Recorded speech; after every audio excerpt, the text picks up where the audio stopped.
ले वहम किथे मैं करा टाइम पास किसे नाल मेरे कोले टाइम किथे मैं करा टाइम पास किसे नाल मेरे कोले टाइम किथे मेरे कोले टाइम किथे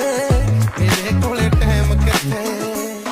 घड़ी हाल दी तां हुणी वाह वाह लिखिया इन्नी छेती असीं होना नी तबाह लिखिया आपे लभ दूगी सारी गल छड्डी बेबे तेनी साडे कर्मां च होना जे विआह लिखिया भेजे रब ने उतों ही लिख के जट्टीए नज़ारे टक के नी दिंदे बैन किथे मैं करा टाइम पास किसे नाल मेरे कोले टाइम किथे मैं करा टाइम पास किसे नाल मेरे कोले टाइम किथे मेरे कोले टाइम किथे मेरे कोले टाइम किथे